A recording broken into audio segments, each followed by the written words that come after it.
Asante sana man Karis. And when Boni is here, you know, it's wisdom after wisdom. And before we get into the conversation ya leo, Boni, there is something tumekuwa tukifanya hapa, inaitwa Rafiki Mso. I think nilikumentionia pia last time. And Rafiki Mso ni fundraising. Tuna fundraise. Inaenda for a few months. Okay. And this is just us making partners out there in the form of our listeners and friends of hope. And of course the aim is to reach out more. Tunaongelea frequencies, tunaongelea equipments, outdoor equipments. Like you know, it's exciting for me because Boni mimi na picture hata tumeenda kwa shule. Like issue inafanywa live kwa ground na tuko nao hapo hivyo. You get inakuwa more interesting and more impactful. Hata tunaweza maliza issue na tunakaa chini sasa tunasikia mambo za watu. Like ministry, full ministry. So with the help of we know this partnership, it is possible because inapangwa vizuri na naona pia on the other side mambo inaenda vizuri. And so Rafiki Mso tumeita 100 for 1. This is where tumekuita 100 bob to 1 soul. You know, frequencies are very expensive, but Mungu wetu naye ni nani ata provide. He'll provide through a listener, he'll provide through the angels he will bring forth. Absolutely. And so my plea is to ask any listener tuned in right now, maybe you're not partnered with us or you already partnered and you're like, you know, God has been good today na zaeka kitu ingine hapo, feel free to do so. So this is how you join Rafiki Mso. You go to your M-Pesa, then hapo kwa lipa na M-Pesa, kwa paybill number ni 933933 933933.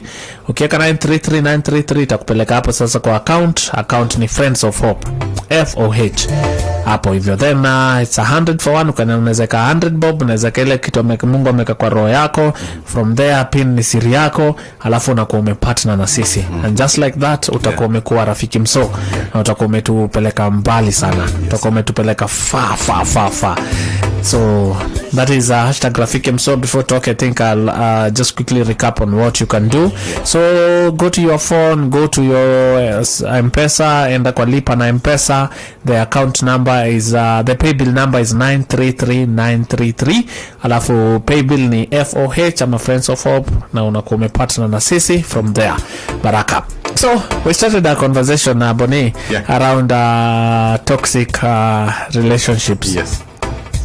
And before you continue with the toxic relationship, there's also I've seen an event you do, and I'm like for men. Yes.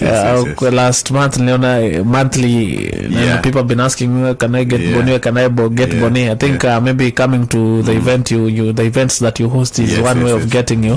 So I don't know if you can tell us about the event. I can. I actually can. So every month, every second Friday of the month, I host a men's event called AMP. So AMP is a space where men come to be challenged, to be sharpened, and to be strengthened to become the most authentic men they can be. And it is just 1.5 hours every month. Musema mwanaume mwenyezi invest 1.5 hours in himself, manzi akona jokes. Anafaa chorea, akona jokes mingi sana. So we do that every second Friday of the month. Tunakwanga pale Memorial Park Hall, just next to Cooperative House. And just trying to build men, build the brotherhood, and build a better nation by so doing. Na nimejitolea kwa Asha. Karibu sana. Mahitaji Asha. Lakini usiguze offering. But we are there every second Friday, and we thank God for the transformation we are seeing in the lives of men. Kwa sababu manze mwanaume ndio backbone ya society. Tukijenga mwanaume manze tumejenga society vizuri sana. So we are welcoming all men to come and join us next Friday. Awesome. Yes. I've been encouraging watu wame apply wera. Kuna kijana aliniambia amechoka manze. Ni kama Mungu hataki apate kazi. And just asking guys, you know, the question, how many applications have you sent before you get the job that you have? Like just encouraging a listener out there. Mwenye mambo ya job imekuwa tricks. Na kuna wenye wanasema wali apply kwa noma wakaanza biashara, God alikuwa anatuma huko. Boni, what encouragement will you have for such a listener? By the way, kupata job Kenya saa ingine na kwaga tricky. I remember when I finished my college way back some 20 something years ago. Manze si nikaanza kutuma ma CV. Wasiwa respond bana. Manze una feel life ya Nairobi inaanza kukuemesha. And of course, discouragement can really take a toll on you. But there's something I realized. In fact, there's a friend of mine I had a conversation with those many years ago. Aliniambia 80% of the jobs are not advertised. So ukikuwa wewe una applying tu zile jobs zimeadvertisiwa, it means you're competing for only 20% of the jobs. Most of the jobs operate within networks. So it's who you know that can connect you with what you want. So challenge moja nimefinda na mavijana, they sit back and they don't build networks. They don't build strategic relationships. They don't seek to find people that can open doors for them or recommend them. But they ka sai job yenye mudu, a lot of the work I get is because of recommendations based on relationships. Hata ikuangia ati nimeenda huko sijui nimetuma CV nini, just those referrals. So let me encourage young people, build your social capital. Kuna kitu moja inaitwa social capital. Unasianga vile ukianza biashara unamboga una need kuwa na capital. If you want to build a life, whether you're talking about a job, whether you're talking about opportunities, hata biashara una need social capital. And guess what? Kuna kitu muambia wasi, everything you need in life is 4 people away. Leo kitapata na Obama, kuna mse unajua, anajua mse mwingine, anajua mse mwingine anaweza kupeleka kwa Obama. But now the thing is, you must trigger that interaction by reaching out. Utoke kwa comfort zone yako, uende utafutane na wasi. Na uende places strategic. Wacha kuenda places za ufala. You know hizi sana sana patanga mavijana wameenda kwa sherehe. Place ya sherehe ni place sana sana unapataga wasi wako na hiyo seriousness ya what's the next opportunity. Go to spaces where you can be linked up with opportunities, you know, professional forums, meet na wasi wana make sense, and you will find that God uses people to open doors. Nice one. Yeah. Nice one. Yeah. Kazi ziko. Hata labda mwingine milango hazifunguki juu mlango umefunguliwa ni ya biashara, lakini unaiongolianga hivyo na angalia side nyingine. Na nipo pia kujihumble saa nyingine. Ukiona umenock mahali sana, try and knock a different door. Because sometimes unaweza knock your door ya job na kaifunguki, try and find something you can do. Na kuna mseanaga something anaweza start with. It may not be starting you where you want, but you can start somewhere and grow. Yes. No, mimi angalia kama semera jana yangu kufika kama hapa hivi. Yes. Kuna wakati nilikuwa natuma applications kibao. Mpaka siku nilikuwa natuma tu hapo. Mpaka siku moja nikapata email kama tumekuona. Sasa usitume tena. Tumekutambua. Tukikuwa na hera. Tutakushow. Hizi series zako zimekaa through sana. Because tumaga weekly baze mpaka nalia. I beg. I plead by the mercy of God. I plead for mercy. Give me an opportunity. And you know, I'm talking about before then na sawa nikapata. Nilikuwa napiga mawera zingine. But hapo 2016 2017 kuna picha moja yako niliona. Kuna mtu nilijazia email hapa hivi. Nilimwambia gani mimi akasema no way, because even when I was coming here alikuwa shatoka kwa hiyo position, alikuwa nao kwa department ingine. So it was another person and you know another season. Absolutely. And you know another call. Hebu sukuma application hapa hivi. Like okay, do it time. So napenda vile umesema Boni. Sasa quick one, nikakaa kidogo nikaanza kutuma tena, nikakosea leta moja kwa email. Sasa nilikuwa natumia bazenga fulani. Bazenga pia akaniandikia akaniambia umenitumia sana, hii ni wrong. Okay. Boni toxic relationship. Tulikuwa tumeanza, ulikuwa umesema vitu tatu, ulikuwa umesema kama ina interfere na spiritual work yako, either your relationship unaweza ita toxic. I think ulikuwa umemention integrity, if I'm not wrong. Ya tatu sikumbuki sana. Jua tu kuongelea sana toxic relationship vile tulitaka. We dealt with a lot of questions. So mali ulikuwa unataka tuendelee sasa. Yes. So I think and this is why this relationship conversation is very important. I don't know how many listeners out there unaweza enda uambiwe hii kikombe iko na poison na uende ukunywe. It is sort of like when you are told kikombe iko na poison, kuna kitu ndani yako inakwambianga stay away from that. And there are people in life that are poisonous. Sometimes I get very concerned nikiona vile wase uingia relationships casually, you know. Auja assess mse, na Jesus mwenyewe alisema you shall know them by their fruits. Ukienda upate mti iko na tunda yenye inakaa fiti, inakuattract, lakini mambo ni poisonous, the attraction will not move you.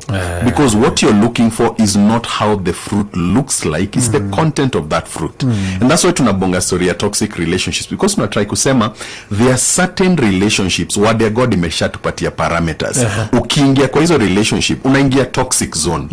And what happens is the moment ukishaingia in a toxic relationships, unakuanga kama ile lori imewekwa pale juu ya mlima alafu ikakatika brakes, inateremka, it's headed for a crash.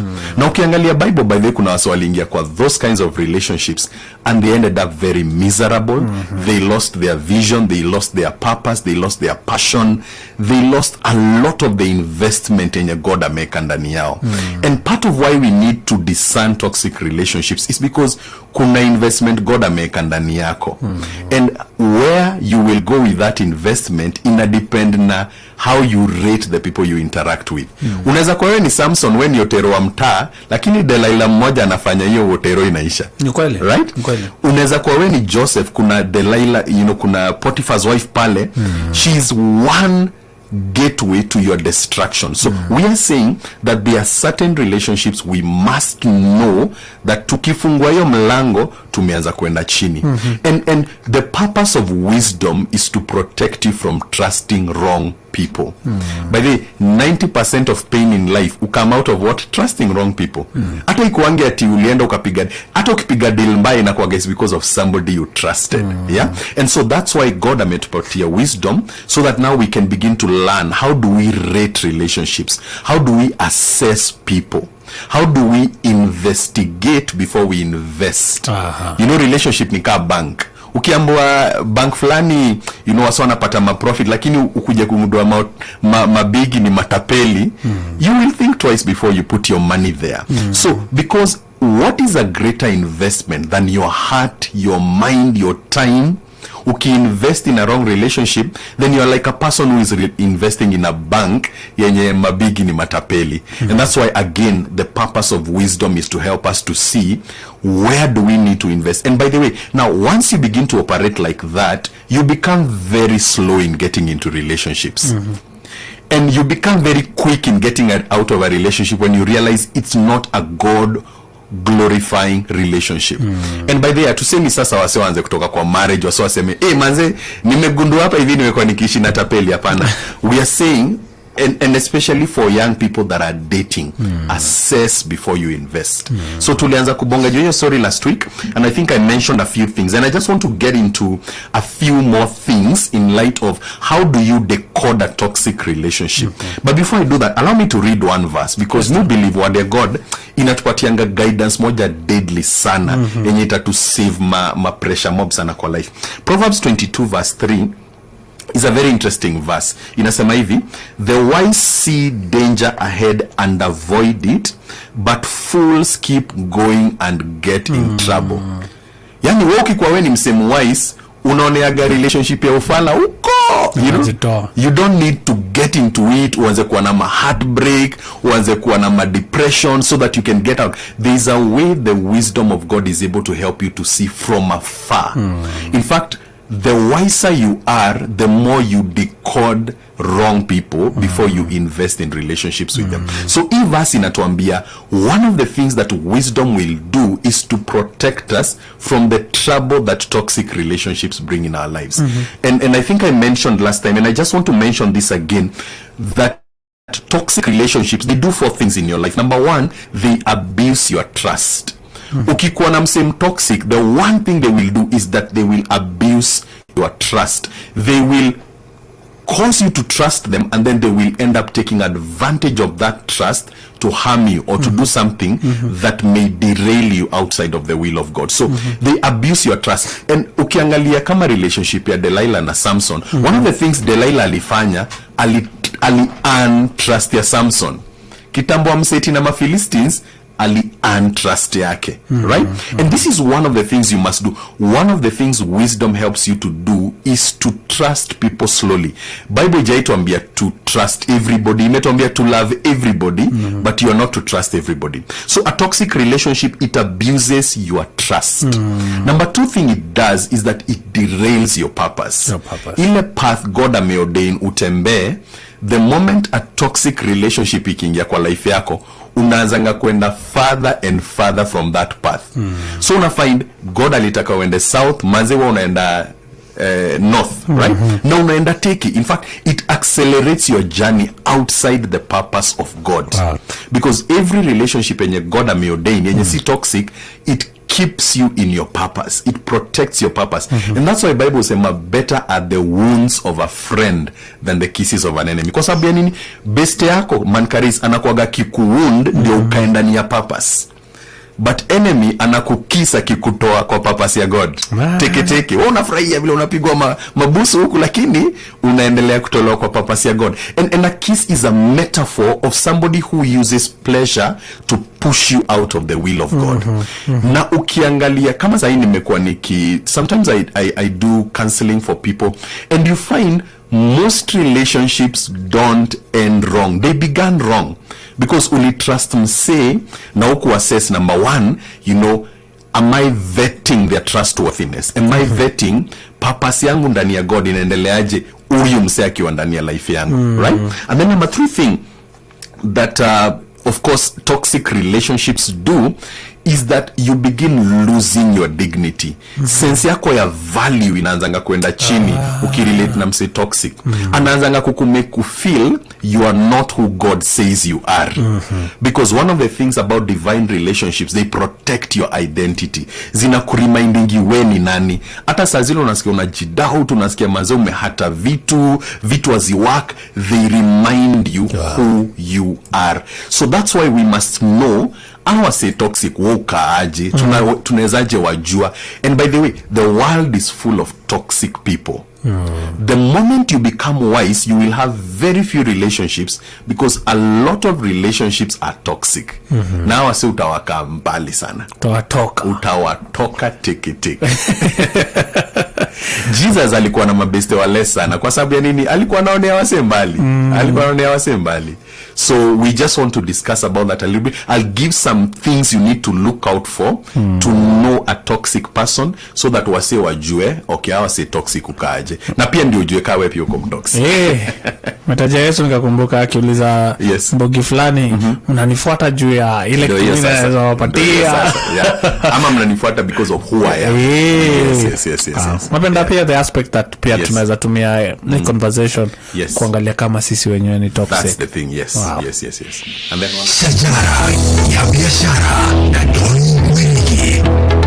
Hujambo. Wakulima wa miwa huko Transmara, kaunti ya Narok, wanahofia hasara kutokana na kuchelewa kusaga mazao yao. Wakulima hao wamekwama na mavuno yao, huku wengine wakilazimika kuuzia wafanyabiashara wengine. Mwenyekiti wa shirikisho la wakulima wa miwa nchini Kenya, Stephen Narupa, amelaumu sera iliyotekelezwa maeneo hayo, huku akitaka sera hiyo kuondolewa na kuongeza kuwa wakulima wanapaswa kuruhusiwa kuuza mavuno yao kwa wasagaji wanaopendelea. Wakulima hao zaidi walipinga mpango wote wa kuagiza sukari kutoka nje, wakisema kuwa nchi ina malighafi ya kutosha ambayo inapaswa kumalizika kwanza. Mamlaka ya kilimo na chakula ilitangaza kufungwa kwa muda kwa shughuli za kusaga katika maeneo magharibi na Nyanza ili kuruhusu miwa kukoma. Kwingineko ni kwamba zaidi ya wakulima wadogo 1000 wa mahindi katika kaunti ya Embu wanatazamiwa kunufaika na mkopo wa kidijitali wa pembejeo na bima ili kukuza uzalishaji wa kilimo. Kupitia makubaliano ya ufadhili kati ya Benki ya Family na shirika la Digi Farm, wakulima hao katika kaunti ndogo za Mbeere kaskazini na kusini wataweza kukopa na kupata fedha hizo kidijitali kupitia jukwaa la teknolojia ya kilimo. Wakulima hao watapokea ufadhili kulingana na ukubwa wa ekari za mashamba yao, ambapo wale waliosajiliwa watapata vocha za mkopo kwa ajili ya pembejeo za kilimo kama vile mbegu, mbolea na dawa za kuua wadudu kutoka kwa Digi Farm na maduka ya dawa na mbegu za kilimo. Ni hayo tu kwa sasa. Mimi ni Toli Mwiki Mbuvi. Shajara la biashara. Hope FM, another quality service from Christ, is the answer ministry. This is the afternoon switch in your afternoon shift with Boniface.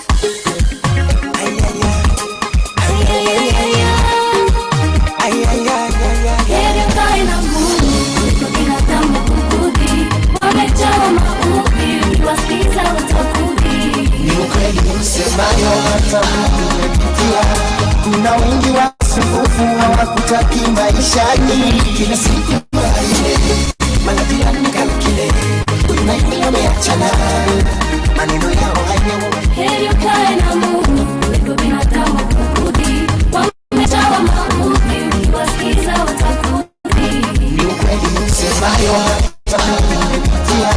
Kuna wengi wasumbufu hawakutaki maishani. Hata jaribu kuyaridhisha mapenzi ya binadamu, wanataka ni mengi sana. Amshua kama roho yangu mama, ingelikuwa nguo, ingekuwa michaka kwa maneno ndani kwa ndani. Wasuma, wewe si waminifu, kama roho yako chache utaumia. Wengine wasuma, wewe si waminifu, kama roho yako chache utaumia. Binadamu kukudhi, wamejawa maudhi, ukiwasikiza watakudhi. Ni ukweli usemayo hata unapitia.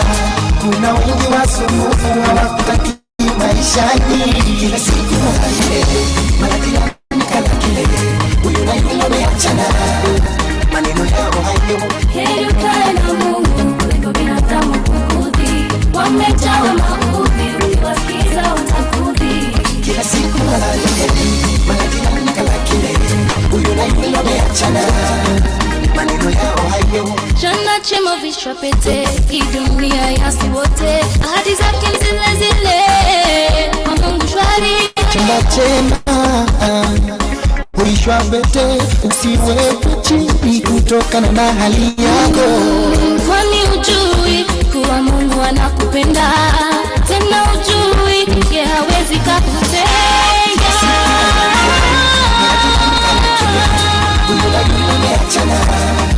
Maneno yao hayo. Heri ukae na Mungu kuliko binadamu kukudhi. Wamejawa maudhi, ukiwasikiza watakudhi. Ni ukweli usemayo hata unapitia. Kuna wengi wasumbufu hawakutaki maishani. Siku manajirani kalkile, kuna yule wameachana, maneno yao hayo. Heri ukae na Mungu kuliko binadamu kukudhi. Wamejawa maudhi, ukiwasikiza watakudhi. Ni ukweli usemayo hata unapitia. Kuna wengi wasumbufu hawakutaki maishani.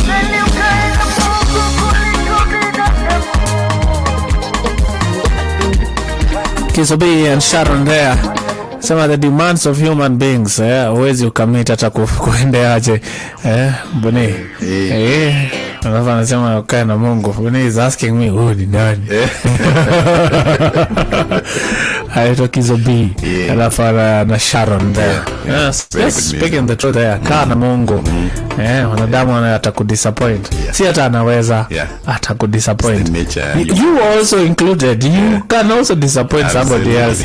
And Davis Atundo just sharing the wisdom nuggets coming through here. Nasema toxic relationship abuses your trust and accelerates your journey outside God's purpose. Nasema profound. Wow. We are to talk about now, vile tunaweza ziona. Yes. So nataka tu ni mention, in fact today I really want to mention quite a number of things, because I feel a lot of lives our says went wrong because they are not able to discern toxic people.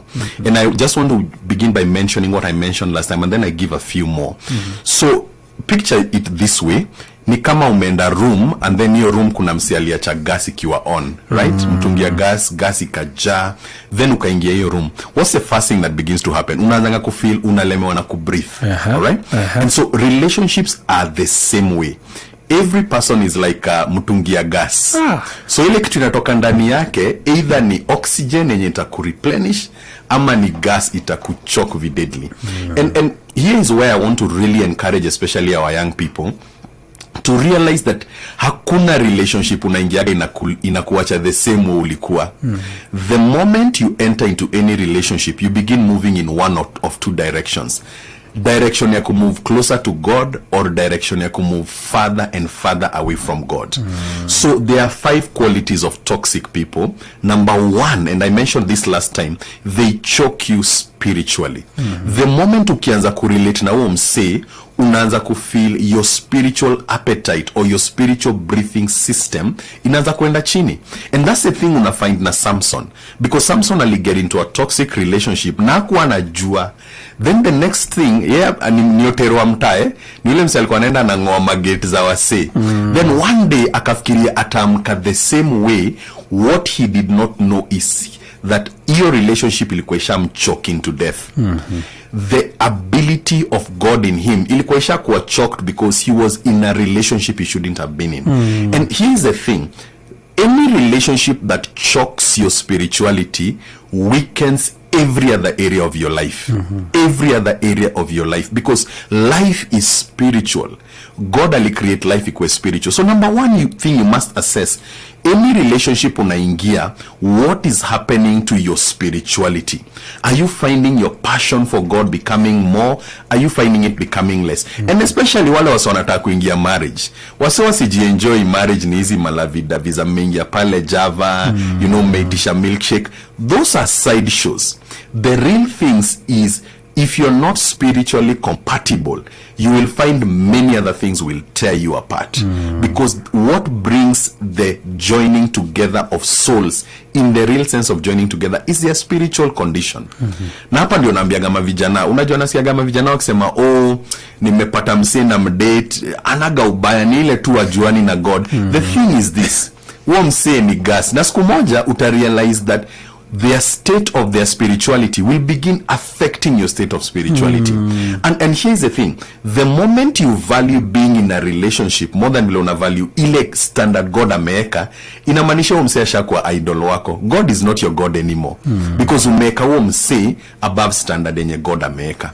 So that's number one thing about a toxic person, they dampen your spiritual passion. Number two thing, they fuel your weaknesses. They fuel your weaknesses. Kuna story moja nilisoma, very sad, and I know probably this is a story that most people can identify with. Nilisoma story ya one lady, she grew up in church, she loved God, she was a worship leader, alikuwa anaitwa Whitney Houston.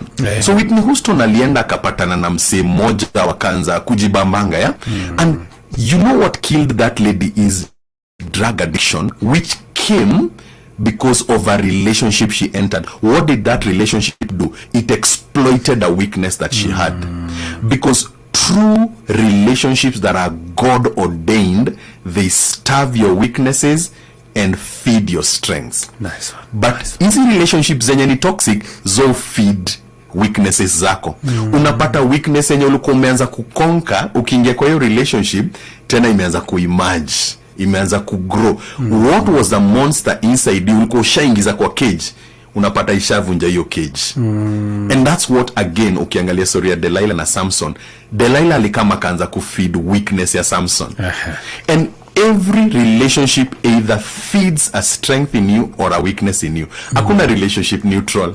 That's why we are saying every relationship is either godly or toxic. So what happens in your life by the relationships you're in? Are your weaknesses growing, or are you having those relationships that are causing your weaknesses to lose their power over you, right? So toxic relationships, they feed your weaknesses. Unapata ile weakness manze inaendelea kugrow, and then by the time you realize you are a slave to that weakness, because you entered a toxic relationship. What inakuja kwa mind yangu ni word kama compromise. Yes. Unakuta kuna value system fulani uko nayo. Absolutely. And then umeingia kwa relationship, inaweza kuwa ni girl dem, mama ni boy. Ama inaweza kuwa tu ni bestie. Yes. And then all of a sudden, whatever you are considering as very important in your life in terms of value, it starts being an okay thing. Absolutely. Yes. Unakuwa king wa ma compromise ama queen wa ma compromise. Ndio sasa. So if you're losing some of the things that are important to you, you can also say, you know, there's some toxicity in this place. Yes. Okay. And especially when you start not valuing what God values because of somebody. Okay. Ukipata umeanza kuinteract na msee na zile vitu God anasema uvalue, umeanza kuzitrivialize, umeanza kuziundermine, umeanza kuona si lazima, you know, si lazima tuweke standards juu sana, you know, you only live once. The moment you begin lowering the standards of God to accommodate a human being, you are in a toxic relationship. So a toxic relationship will feed your weakness. And by the way, kuna 1 Corinthians 15:33 is an important verse to remember, because Bible inasema bad company corrupts good morals. What is that saying? It feeds your weaknesses until you have no morality anymore. Morality yako inadai. Corrupts. Ina corrupt. Na unajua that word corrupt, by the way, ukiangalia the way the Bible explains it, ni kama vile ukiacha chuma. Unaona vile ukiacha chuma nje, the first day rust inakuanga kidogo, the next day inaendeleanga tuku, then hiyo rust inaanza kukula hiyo chuma. Then the chuma becomes so weak unaweza ivunja hivi na mkono because it's been corrupted. All right? So we are saying that any relationship that causes you to get into that place where your weaknesses grow, ni kama hiyo rust inakula hiyo chuma, man, it will end up destroying you. Any heavy. Yes. That's a heavy one. Yes. So let me quickly say the third one. The third one is a relationship with somebody who is emotionally reckless. Somebody who lives their life by emotions alone. So whatever emotion they feel at that moment determines their decisions. Ukiwaipata mse mwenye they don't have a life outside their emotions, that's a toxic person. And by the way, you see a lot of the people we call narcissists, wanakuanga kwa hii category. They live by the emotion of the moment. Noma ikikam anakugeuzia because they want to feel good. So they would rather make you feel bad so that they can feel good because they are emotionally reckless. God never gave emotions to be the governors of relationships. Emotions are just a state that defines your reaction to a moment, but they should not dictate your decision. So ukiwaipata mse reckless na emotions zake, inamaanisha mse ni toxic. Because relationships are controlled by principles, not emotions. We have said that before. There's an interesting verse nilisoma, na hii verse ilifanya nikajiuliza, mbona God aliweka hiyo verse kwa Bible? Wacha nisome hiyo verse usikie vile inasema. It's a very interesting and profound verse, and especially ukiangalia zile vitu zina happen kwa marriages, stories za abuse, stories za mse amegonga mse mwingine. Listen to what this verse is. Proverbs 23:24. Inasema hivi, make no friendship with an angry man and a furious man lest you learn their ways. So God anasema ukiona mse ana jam ovyo ajuangi ati unaweza jam na useme okay nimejam but sita kontroliwa na hiyo kujam. Anasema if you make friendship with that kind of a person or a relationship with that kind of a person, you will learn their ways. Ni kweli. So ukikuwa wewe mabese zako ni wase wa maasira, it will not be long before pia wao wanze msewa when ni volcano wase wanakanga wametegea vile uta erupt. Una get na eruptions zako zinakuwa destructive. Na Bible inasema hivi katika the book of James that the anger of man cannot produce the righteousness of God. So in fact the people who are dating, muambia wase hivi, usiwahi kubali mse muendele na relationship kama hujaiona vile ana behave kama jam. So to wajamishe intentionally, it may not be intentionally but keep observing. Saa zile wamekuwa wameprikiwa na kitu, wana reacting aje when they don't get to find their way, to have their way in a certain matter, or saa zile may disagree about anything. What is their reaction?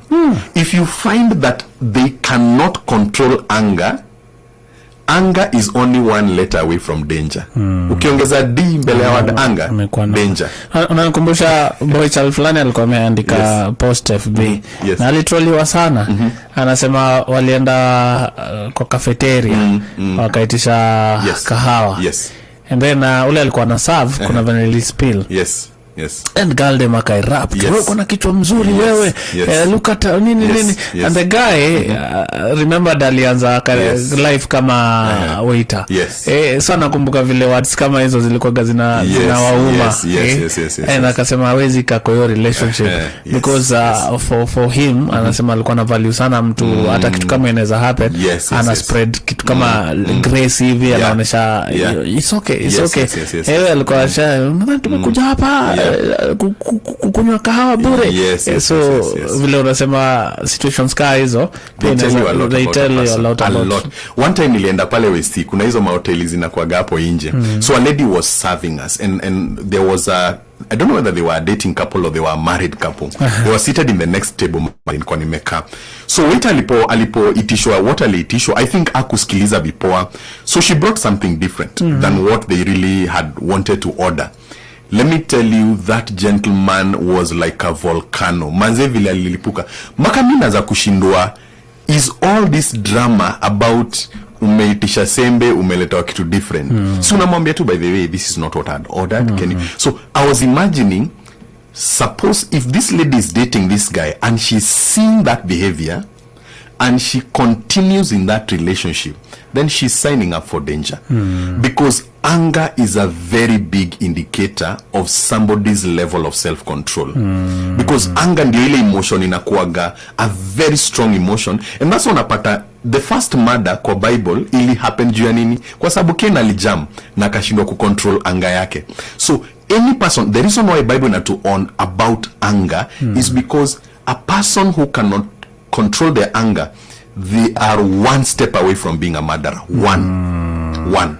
Because nimse unasianga hata tunatumia ngele word hot tempered. They are a fire by themselves. They can burn anything. They are reckless with their anger. Sorry, my generation wanaonanga kana kitu mzuri. No. Mtu anasemaga mimi manze mimi ni msempoa, lakini ukinijamisha tu mimi naweza kutandika vibaya sana.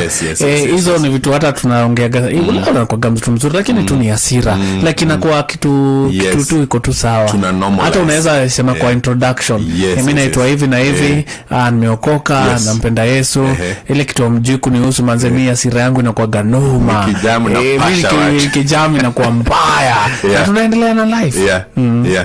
And here's the thing, the moment you normalize dysfunction, inamaanisha now any relationship you enter will be controlled, will be most likely destroyed by that dysfunction. And that's what I keep telling people. Assess, how does somebody react when they are angry? How do they react when they are frustrated? If you don't, love is not just about feelings, it's about how do you contain yourself in moments of frustration. And one of the things that shows how well you contain yourself is how you manage your anger. Na hii kitu ni kitu by the way wanzaga mapema sana. In fact, even parents, sometimes we endorse it. Unapata mtu yeye amejam and then unasema aka katoto kana kwanga tu hivi, kana kwanga katoto kama hasira. So one thing you're doing, you're reinforcing the wrong seed in that child. Kwa sababu ya nini? Unaeka kitu ndani yake yenye itamfanya feel it's okay to be dysfunctional. So one of the things that makes people very toxic is this inability to manage your emotional world. You're emotionally reckless. You're emotionally reckless. Dope stuff. Usiangalie tu spirituality mse anaongeaga in tongues. Look at the emotional state. Now, by the way, if somebody claims to be spiritual but it has not affected the emotional state, they are still immature. They are a child. And you said pia conversation tunaweza itan. Tujiangalie si wenyewe. Tujiangalie si wenyewe. Tujiulize nikiwa nimejam mi operate. What words come out of my mouth? Ama ni nini mi ukari kama is a good thing. Lakini umeita dysfunction. Tumenormalize nini umenormalize. Hata ukiangalia relationships zako inaweza kuwa hata si boy girl, inaweza kuwa hata na maboys wako ama na magaldem wako. Hiyo ndio kitu tu affect. Shida yangu tu inakuanga hii that you need to deal with it. Na ukiangalia vitu mob zenye zo destroy relationships, think about unforgiveness. You cannot have a spirit of unforgiveness unless kuna anger behind it. So anger ndio you fuel unforgiveness, anger ndio you fuel bitterness. And we are not saying that wase watakujamisha, but we are saying how do you handle it? Saa zile mse amekujamisha. Do you bounce back? Do you handle it maturely? Do you handle it with a sense of responsibility? Or wewe unakuaga kama Cain, unatafuta vile manze utanyorosha mse ndio ajue wewe ndio tero. Boni sasa umetrigger mali maswali zimekuwa mingi hapa. Ndio kwa nataka tunditeketeke. Umemaliza points? Sijamaliza. Niongeze zingine mbili. Niko na hapa maswali ni burning. Na ukienda kuuliza hizo maswali bana ama ni forward hizo maswali to next week. But kuna huyu anasema is it toxic for me to date someone who yes is born again but my level of spirituality is higher than theirs? Like amepima spirituality ya mtu ameona spiritual meter inasema msi yako chini, spiritual thermometer is yuko sawa. No, the thing is, I usually tell people it's not where you are, it's the direction in which you're going. Do you know hata unaweza kuwa juu sana spiritually lakini ushaanza kurudi reverse. Na mse mwingine ameanza salvation yake jana lakini ana take a step towards God. Kuna mse alisema kitu moja very interesting that I like telling people. There are people who are in one step away from hell, but they are moving towards God. And there are people that are one step towards God, but they're moving towards hell. Right? Okay. So, swali ni direction ya msi ni gani? Which direction are they headed? So, if you see that they may even be lower than you spiritually, but you can see there is intentionality to move towards God, that's a very good thing. Right? Because spirituality is something that can grow. Can it be measured though? That well, of course. Or rather there is the knowledge aspect of it. Yes. And knowledge can always be attained. And here is the thing. Many times we use the wrong measure to determine spirituality. Spirituality is how many verses of the Bible you know. There are people who know 1,000 verses and they are worse than the devil because they don't know the basics of spirituality. Kuna wengine anakupiga lakini anakupiga na word. Na anakupiga na anaongea in tongues by sana. Quote vibaya lakini anakupiga tu. Yes, ukisoma pale 1 Corinthians 13, Paul anasema measure ya spirituality ni nini? Anasema if I have tongues of men and angels but have no love. Verse unitandika. Hiyo verse ndio sasa measure. So measure si ati msi anajua scriptures ngapi. Measure ni how does your love walk look like? Saa zile tongues imeisha, saa zile umesoma verses. Do you love God? Do you love people? That's the measure of spirituality. Umebakisha points mbili Boni. Yes. Zimension tu alafu tujibu swali moja hapa tuende. So the third thing is people who fuel your irresponsibility. Kuna wasi wenye saa zile uko irresponsible ndo wanakupigia makofi. Those are toxic people. If you study relationship ya Jezebel na Ahab, saa zile Ahab alikuwa na take wrong steps, ndio Jezebel alikuwa anafanya nini? Anapiga makofi. And that's a toxic person. They are accelerating your journey to rebellion against God. So you must assess. Mse akikupraise anakupraisingi juu ya nini? What do they applaud about you? And then the last one, and probably this is an important one that I need to mention, study the culture of honor in somebody's life. Toxic people have a perpetual history of dishonor. They dishonor their parents, they dishonor spiritual authorities, they dishonor their brothers. Wakienda kwa street wanapatana chokocho wanamdishonor just because ni mchafu. So ukiangalia pattern ya msee ya honor, you can tell a lot about whether they are toxic. So hata unaweza vitu zinaweza turn kwa life yako. Kwa hiyo side nyingine na akuonesha the same thing. Yes. Kwanza ukiona msee ana dishonor either a child or somebody who is poor or somebody who has not made it in life, that's a very loud sign that that's a toxic person. Kwani utatumaliza na wisdom. Watu mkujange na kalamu na karatasi. Hizi si conversation tools za kusikia tu. Hapa hivi on Twitter kuna mtu anaitwa Drew Boy. Anasema this message and words zimekuwa meant for me. Anasema I've been hurting not knowing which direction to go concerning a partner, lose job and stuff. But anasema akona peace hizi. And there's a lady here who wrote in. I'm trying to look at the message. Yeye anasema tuko naongelea job. Anasema job yako nayo. Lakini aliingia kwa relationship na mtu alikuwa kwa separated marriage. Na saa hizi mtu anataka kurudi kwa nyumba yake. Sijui utaona ni wengi nje. A few seconds Boni, actually 10 seconds. Mwambie sasa si wako, mimi hivyo tunasema wako si wako. No, the thing is, when a relationship is based on the wrong foundation, chances are somewhere it will go wrong. So if you find that you are in that place where you made a mistake, you made the wrong step, msee anataka kurudi kwake, there is very little you can do other than trust God for the grace to move on. Because hapo ukianza kufightia hiyo space, manze, your life will be very chaotic, and I don't think it's worth your emotional energy. So trust God for grace to move on, and God is able to restore. The beautiful thing about God is that God atuachangi. When we turn towards him, he sends his grace to help us. Nice one. Yeah. Thank you, Bonnie. Thank you so much. You can always get this message. Si tuna record, iko pale Facebook, iko pale YouTube, iko pale Twitter, and